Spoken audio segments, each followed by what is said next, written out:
Lisons dans le livre d'Apocalypse. Premier chapitre. En commençant par le 3e verset. Et c'est le seul verset que nous allons lire. Apocalypse.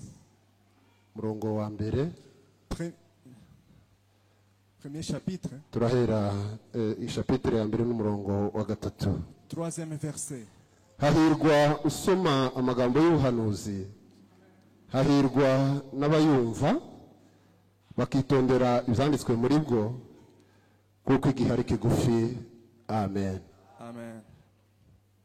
N'ayo magambo Imana yanshize ku mutima kuri uyu munsi, Ce sont les paroles que Dieu m'a données kugira ngo tuze kuganira mu mwanya utari munini. pour qu'on puisse en partager.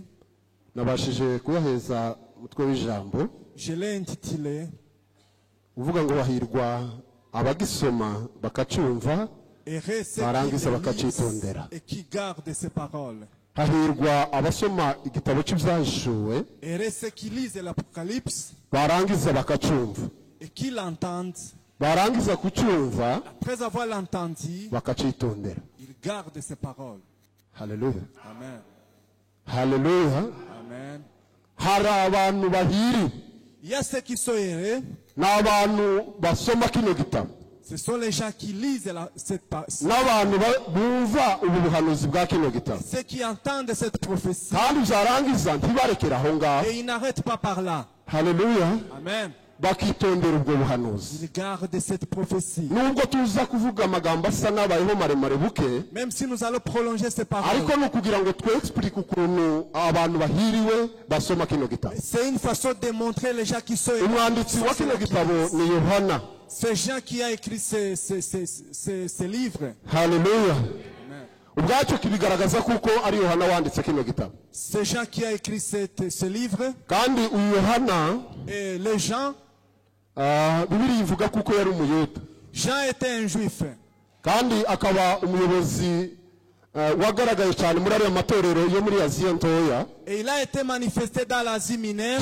Cyane muri no torero ry'Efeso. Dans l'église d'Éphèse. Ni umurevera washunze rino torero iminsi myinshi. Il a gardé cette église pendant plusieurs jours. Kandi akaba ari umuntu wakundaga Imana cyane. Et c'est quelqu'un qui aimait Dieu. Yari umukunzi w'Imana cyane. C'était quelqu'un qui aimait Dieu. Kugezaho n'abandi bigishwa ko ari 11. Même les 11 disciples. Bari bafite amakuru yuzuye kuko Yohana ari umukunzi wa Yesu. Ils savaient que Jean était quelqu'un qui aimait Jésus. Haleluya. Amen. Ayo makuru bari bayibitseho. Ils avaient ces nouvelles. Niyo babonaga hari ikintu kibacanze.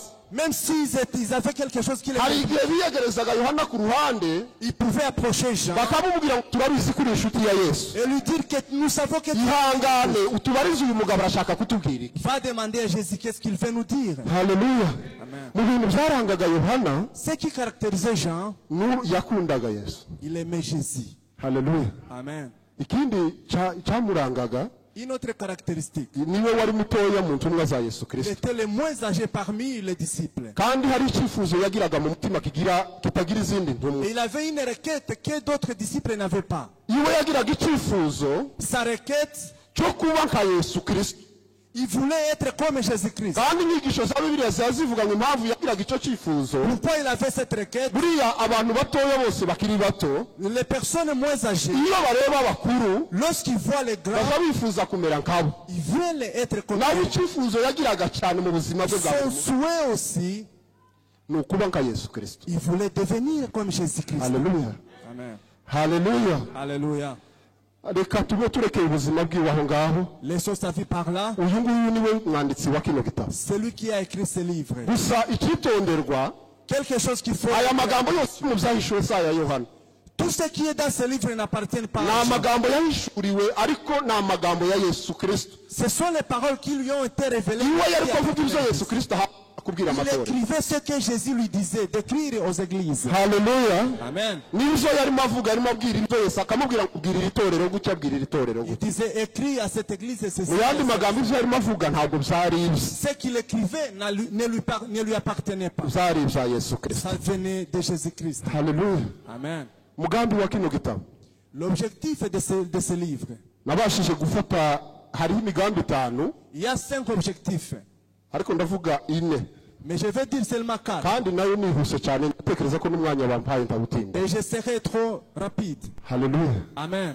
Haleluya. Umugambi wa mbere Le premier objectif wa kino de ce livre, Yesu kucyoherereza itorero. Jésus a l'envoyé à l'église. Buriya guhera mu itangiriro En commençant dans la Genèse ukageza mu byahishuwe jusqu'en Apocalypse, ni ibitabo byose Imana yagiye itegereza amatorero ce sont les livres que Dieu a envoyés kugira ngo bifashe kuyobora itorero, pour qu'ils puissent aider l'église, itorero ribashe kugendera ku byanditswe byera. pour que l'église marche sur les Buriya Écritures. itorero ritagendera ku byanditswe byera L'église qui n'a pas les iryo Écritures, ngiryo si itorero, elle n'en est pas une, habe n'ubwo riririmba même si elle chante, rigatanga icya cumi rigakora n'iyindi même si mirimo elle yose, donne les dîmes et autres ariko travaux, ridafite umusingi mu ijambo ry'Imana, qui n'est pas fondée sur la iryo parole, ngiryo si itorero. elle n'est pas une église. Haleluya. Haleluya. Amen. Itangiriro ryarimo rivuga hejuru yo kuvuka ku isi, La Genèse disait sur le commencement de la terre, byahishuwe bikavuga iherezo ry'isi, et l'Apocalypse nous parle de la fin des dimanches. kandi ntabwo byari bikunde kuko Bibiliya irangira Et la parole ne peut pas sortir hatabonye uno mufuniko wo kurangira ku isi. sans qu'on nous amène la couverture, ce qui met fin. Yari kubona kuko abanyetorero cyangwa se abakristo bari gusigara mu kiditi, L'église allait rester dans la confusion. ariko impamvu yazanye kino gitabo cy'ibyahishuwe La raison pour laquelle on a maintenant ce livre, ni ukugira ngo abakristo bamenye igihe cyashize c'est pour connaître l'état passé bongere bamenye n'igihe kizaza. et connaître les moments qui viendront. Haleluya. Amen. Haleluya. Alléluia. Ndimo ndegura no magambo En préparant ces paroles, narimo ntekereza ibintu bigiye bitandukanye. je pensais sur différentes choses. Buriya umuntu ukurusha ibintu byinshi La personne qui connaît beaucoup, akurusha n'ubwoba. il crée aussi beaucoup plus que vous. Haleluya. Amen. Umuntu ukurusha ibintu byinshi Celui qui a beaucoup de choses, akurusha n'ubwoba. il est péré plus que vous. Buriya uyu mugabo wavuye gushima Ndango n'umusota, L'homme qui venait de témoigner ici, c'est un militaire. twembi jewe ndi umusivili, Moi, je suis un civil. badushize hariya bakatubwira amakuru y'intambara ihaye imanuka n'ibikoresho ifite, Si on nous dit l'histoire de la guerre qui vient, yogira ubwoba bwinshi kundusha il peut être péré plus que moi. kuko iwazi ibigiye kuba. Parce que lui connaît ce qui va arriver. Ariko jewe utabizi, Moi qui ne connais pas, hari igihe notekereza ngo none ni ibisanzwe, moi je croirais que c'est normal. haza kuba siripura uko bingeze. Et je serais surpris en le voyant. Haleluya. Amen. Iwacu mu Mibunda, Chez nous au village, abatanzi iwacu ni mu Mibunda iri yepfo, je suis originaire de Mibunda. twagize ibibazo byo guhura n'intambara cyane. On a rencontré beaucoup d'obstacles comme la guerre. Abagabo b'iwacu bari bazi kwihagararaho. Les hommes de chez nous, ils savaient se défendre. Muramba burasize ingene bije ibyo ngibyo.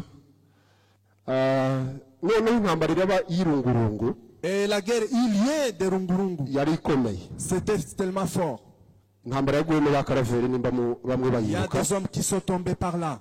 Abo bagabo b'intwari baragenda. Ces hommes vaillants sont partis. Barakubise bahura n'umuriro batarahura kuva Ils ont bara. rencontré les faits qu'ils n'avaient jamais Umugabo rencontrés. akamufata imbunda akayiheka yayicuritse, Et l'homme pouvait renverser même là. akirukanka agahunga. Et il pouvait courir. Abasigaye ni abasoda bari bazi icyo bagiye gukora. Ceux qui sont restés, ce sont les hommes qui N'izindi savaient quoi ntwari faire. zikeya nizo zasigaye. D'autres hommes qui étaient héros. Icyo ushaka kuvuga ni iki? Qu'est-ce que je vais signifier? Umuntu iyo akurusha ibintu byinshi mu byanditswe, L'homme qui connaît beaucoup d'écritures, iyo umuntu yatinze mu byanditswe byera, lorsque quelqu'un a traîné dans les aba écritures, afite ubwoba bwinshi mu buzima bwa gikristo. il est péré dans la vie chrétienne. Ntabwo yashobora kugenda yirara nk'uko abandi bose Il ne bira. peut pas se laisser faire comme les autres. Impamvu kwirara kuri mu kuboneka mu materaniro Pourquoi les gens se laissent faire dans ndetse l'église, kukaboneka no hanze y'amateraniro, même en dehors de l'église? umuntu akaba yo kwibaza ngo ese uyu yarakijijwe cyangwa Et on ntakijijwe, peut se poser la question, est-ce nuko que c'est hatagira igihe cyo kuba mu byanditswe byera, dans l'état d'entrer dans ngo les narangiza atinye et avoir la peur kubera kuko abona agakari imbere yiwe. parce qu'il voit les malheurs qui ont. Haleluya.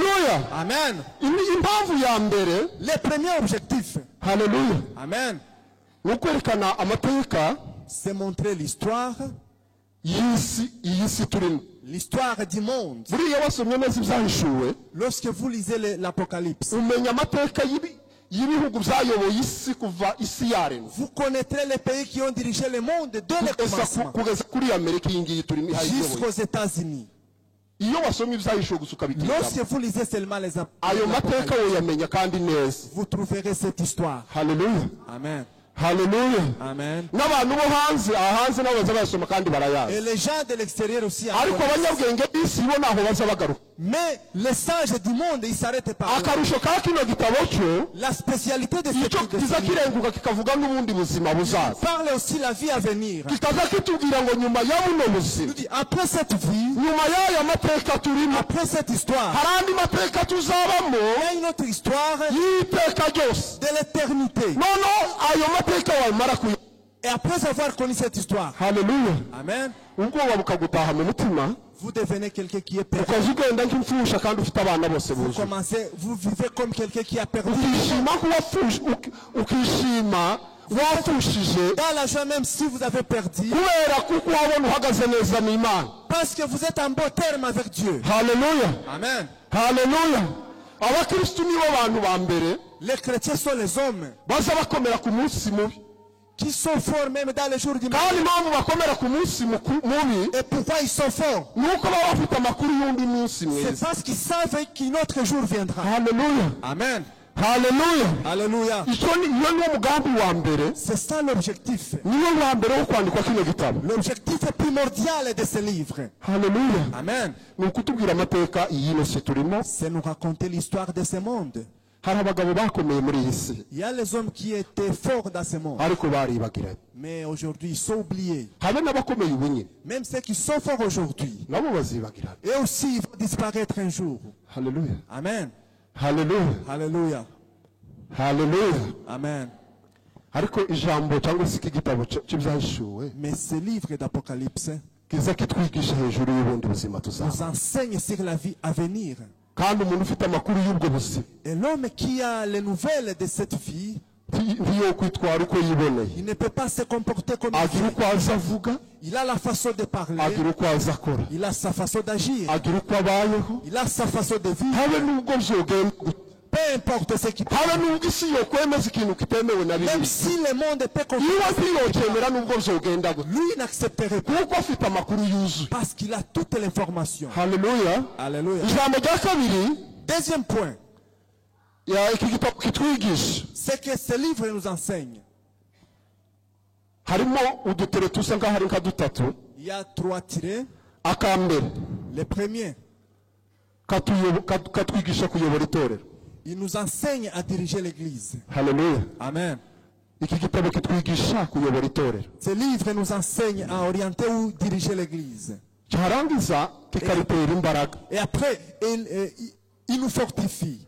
imbaraga zose z'ikanisa Toute la force de l'église zihishe mu byanditswe byera est cachée dans les Écritures. hanze y'ibyanditswe byera En dehors des Écritures, izo si imbaraga z'imana ce n'est pas la force de Dieu. haleluya Amen. aka gatatu Troisième tiré, niho ibyiringiro by'ikanisa bibi c'est là où le fondement ou la foi de l'église est caché. haleluya Amen. ibyiringiro by'ikanisa La foi ou le fondement de l'église ihishe mu byanditswe byera est caché dans les Écritures. kandi umuntu wenyine ubona ibyiringiro by'ikanisa umuntu wenyine ubona ibyiringiro Et by'ikanisa l'homme qui voit la foi de l'église, ni umuntu wasomye ibyanditswe byera c'est celui qui a lu les Écritures. haleluya Amen. iya gatatu Troisième point, iki gitabo ce livre, gushurwa k'ukuri c'est la vraie révélation. haleluya Amen. ni uguhishurwa k'ukuri C'est la révélation, la vraie. buriya ukuri La vérité gutandukanye cyane n'uko abantu bavuga est différente de ce que les gens disent. abantu bose bagira ukuri Tout le monde a sa vérité. buriya abasirikare bagira ukuri kwabo Les militaires ont leur vérité. habe n'abaganga bagira ukuri kwabo Les médecins en ont la leur. bagira imvugo zabo baza bavuga ukumva Ils n'ukuri ont leur langage. kandi mu kuri guhara atari n'ukuri Et en vraie vérité, c'est ariko pas na la vérité. bibiliya nayo igira ukuri kwayo Mais la Bible aussi a sa vérité. ahantu umenya ukuri kwa bibiliya Là où vous connaîtrez la vérité de la Bible, twe byera c'est dans les Écritures. utasomye ibyanditswe Si vous ne la lisez pas, womenya ukuri k'ubuzima vous busanzwe connaîtrez la vérité normale. haleluya Amen. ariko ntikuba kuri ukuri kw'ijambo Et n'en est pas la vérité de la Bible. ijambo rya kabiri Deuxième point,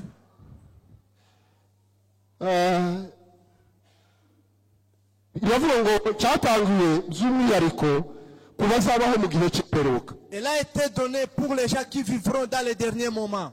haleluya Amen.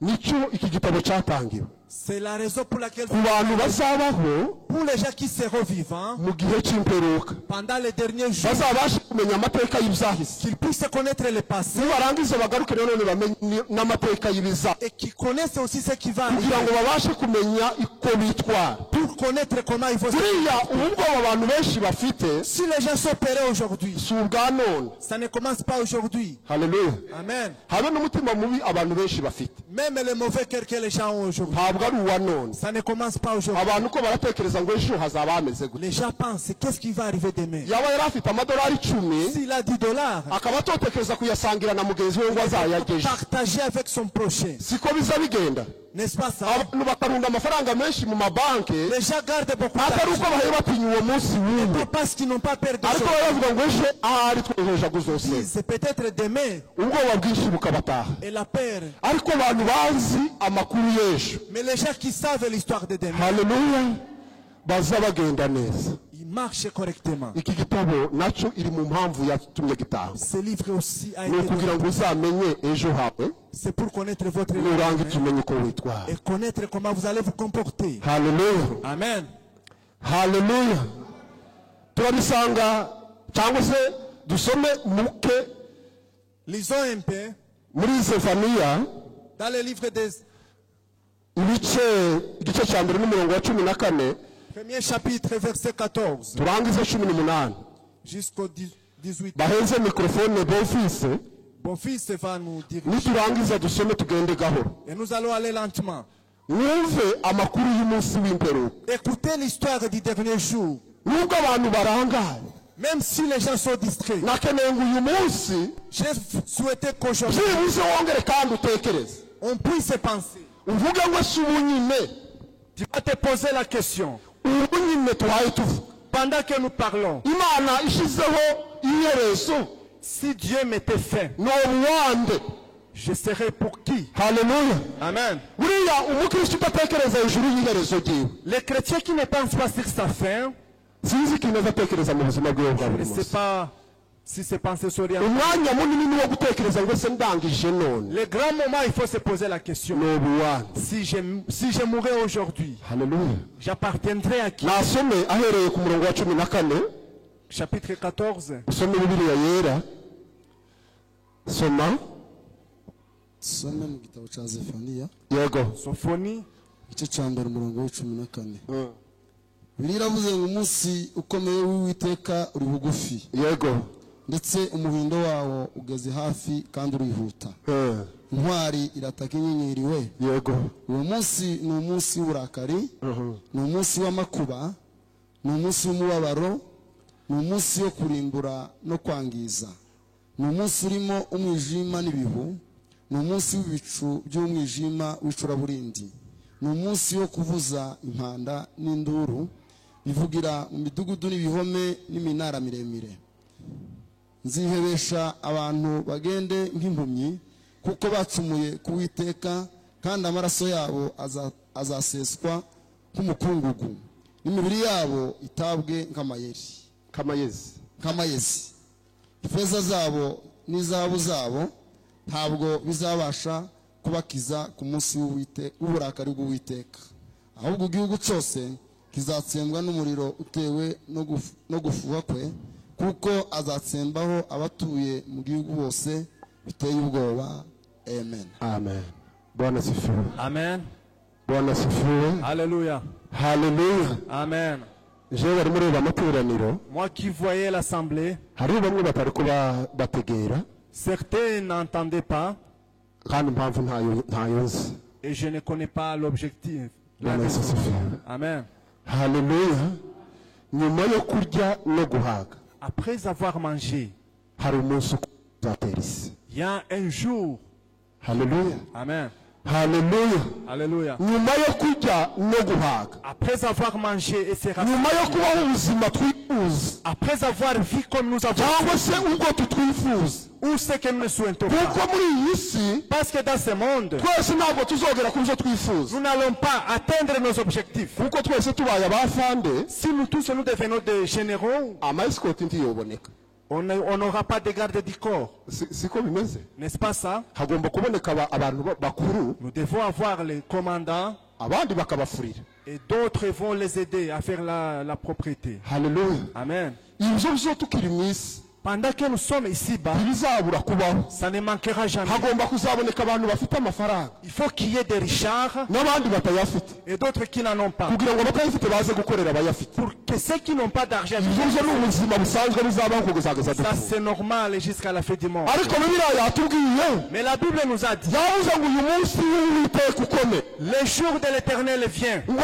intwari où les héros ngo zizataka zinyinyiriwe. vont crier avec amertume. Haleluya. Amen. Intwari zizataka zinyinyiriwe. Les héros vont crier Kandi avec aho amertume. bigera nk'intwari itakinyinyiriwe Lorsque les héros crient, noneho ibibazo abanyabwoba biba bimeze bite? pensez maintenant sur le péril. hari igihe abantu batekereza Les gens pensent, bakagira ngo uzo tuvuga ni amakuru y'abaporo ce que nous n'ibindi disons c'est l'histoire de...